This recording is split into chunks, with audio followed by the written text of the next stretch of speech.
Luis. Igualmente. Jorge Giacobbe, muy bienvenido, ¿cómo estás? ¿Cómo está, José? Ceci Evana, muy buenas noches. Muy buenas noches. ¿Usted ya está durmiendo? ¿Cómo anda esa paternidad? No, yo estoy durmiendo bastante. La heroica es mi mujer, que le mando un beso, pobrecita, que está hecha un zombie.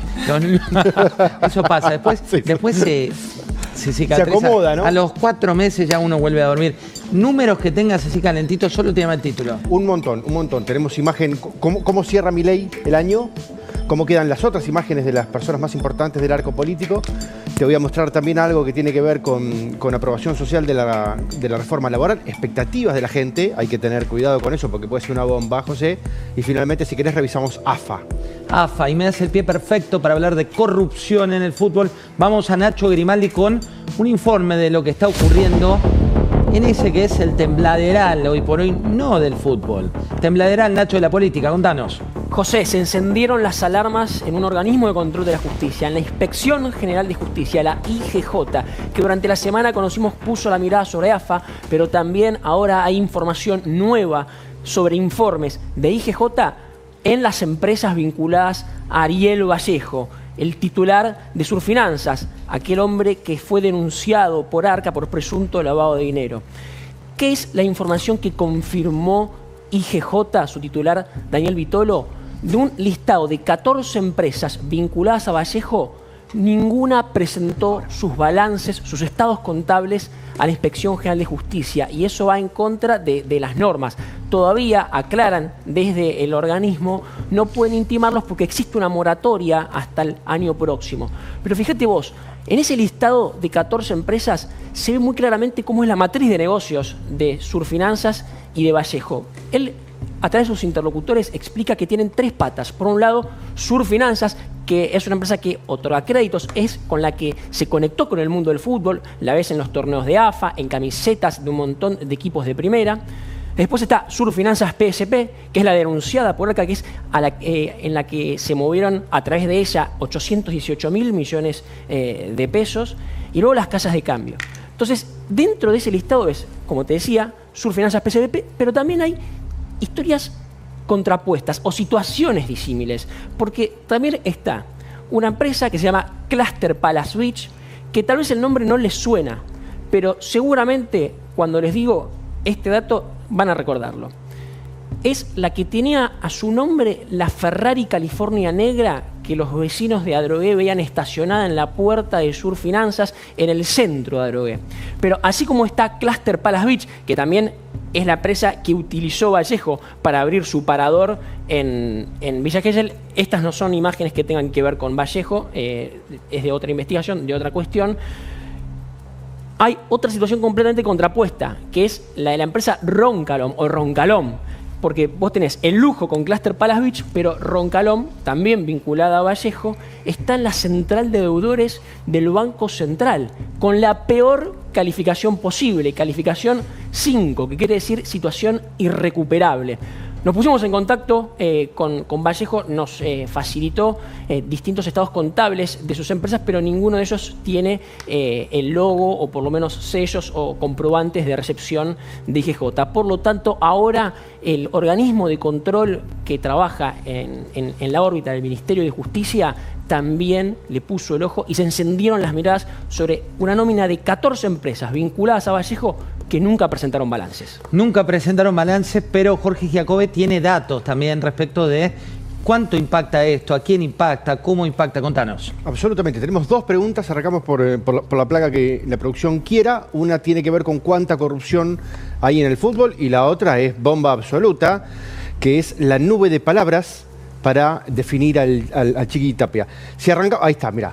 ¿Cuánta corrupción crees que hay en el fútbol argentino? ¿Qué dicen los argentinos, José? 65,8 creen que hay mucha corrupción en el fútbol. Aparece en todos lados la palabra corrupción como un tema que preocupa, ¿no? Acá hay un consenso, esto trasciende lo político, lo partidario, lo ideológico. Bien. Otro casi 19%, 18,6 dice que hay un poco de corrupción. Y fíjate que apenas el 8,4 dice que no hay nada de corrupción. Lo que me pregunto yo, José, es si tenemos casi al 90% de la población diciendo que hay corrupción en el fútbol argentino, ¿por qué encendemos la televisión después para ver un partido? Y el 8,4 son terraplanistas. Igual yo entiendo por qué encendemos la televisión para ver un partido, porque al argentino le gusta el fútbol. Pero, Claro. está bien, Digo, pero Está bien, pero es lo mismo que un niño cuando mira una pelea de titanes en el ring. El niño no se da cuenta de que se están pegando, los otros sí. De que no se están pegando, perdón. ¿Ok? Cree que se están pegando, no se están pegando. La otra es que estemos en una posición tan cínica que diga 2 puntos, hay corrupción excepto para mi equipo. Sin embargo, yo te podría cuando decir, mi equipo gana no hay corrupción y cuando ganan los demás, no, sí. No, pero te digo, yo soy muy futbolero. Voy, de hace 70 años voy a la cancha. Así que... Lo lamento por vos. No, al contrario, al contrario. Pero yo te digo una cosa, en los últimos 6 o 7 fechas, después de estos escándalos, los árbitros empezaron a arbitrar un poco mejor. Se cambió todo el totalmente. mundo lo dice. Lo que confirma lo anterior. En los últimos 4 o 5 fechas empezaron a arbitrar mejor. Claro. Es cierto. Vamos, es así. Vos te das cuenta a esta altura a dónde quieren favorecer, dónde quieren parar. Ellos mismos se frenaron. Mirá. Y después, y te doy otro dato más. La mejor agencia de publicidad, los conozco a todos, me dijeron, hoy es más prestigioso poner una publicidad en la camiseta de Estudiante que en Barraca Central. Mirá la otra placa, la nube. Y Ceci me va a decir qué le pasa al gobierno. La nube de palabras, los argentinos definiendo al Chiquitapia con una sola palabra. Corrupto, la más recurrida, mafioso, la que le sigue después delincuente. La mejor es desconocido, la verdad, para Tapia. Esta nube es en base a una encuesta de opinión pública que me diste a nivel nacional, hace 15 días, José. Wow. Y todo el resto de las palabras que ustedes ven chiquititas ahí, si se acercan un poco al televisor, que son las palabras que contienen menos cantidad de respuestas, también tienen todas que ver con lo mismo. Es decir, no hay otra palabra que todos estos sinónimos para definir al Chiquitapia a criterio de los argentinos. Aparte, hace mucho que no vemos una nube con tanto consenso, ¿no? Sí. La de Cristina. ¿Está parecida? La de Cristina es igual desde el año 2016 hasta ahora. Pero la de Cristina no tiene un 30% que la banca. Bueno, hay una parte muy chiquitita que dice líder, es decir, para la de Cristina hay algún nivel de valoración. Líder habla aquel que tiene imagen positiva de Cristina, por ejemplo, o estadista, aparecen esas palabras positivas.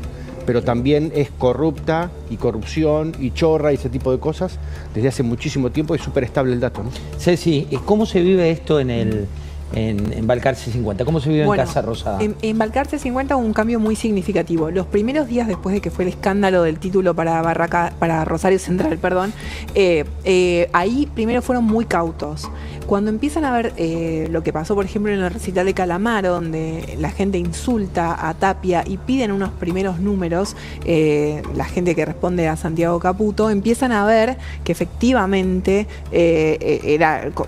coincide con lo que marcaba Jorge, ¿no? Con que esta es la apreciación que la gente tiene de Tapia. Y si bien buscaron ser muy prudentes para que nada de lo que digan pueda afectar la selección, la FIFA y demás, tenemos que ser muy prudentes, hay un mundial a la vuelta de la esquina, no podemos exponernos. La realidad es que después no tuvieron más dudas de que había que ir con todo y finalmente se pusieron en marcha lo que mencionaba Nacho, ¿no? Luis antes con la IGJ, con ARCA. Está la convicción, digamos, del gobierno ya tenía diferencias con Tapia, las tuvo el año pasado cuando empezaron a hablar de las sociedades anónimas deportivas, después quedaron, podríamos decir, stand-by, pero esto los decidió, los convenció que tenían que ir con todo, ¿no? 22:30, 26 grados 7. Hoy se ha anunciado una tormenta que no se produjo, al menos cuando veníamos para acá. Pero con el resumen de la semana voy a ir a recibir al titular de la CGT, a uno de los 3 titulares de la CGT, para ver también cuál es la visión que ellos tienen respecto de esta reforma laboral que el presidente recién en la entrevista con Luis Majul daba detalles. Este es el resumen de la semana en nuestra bendita Argentina.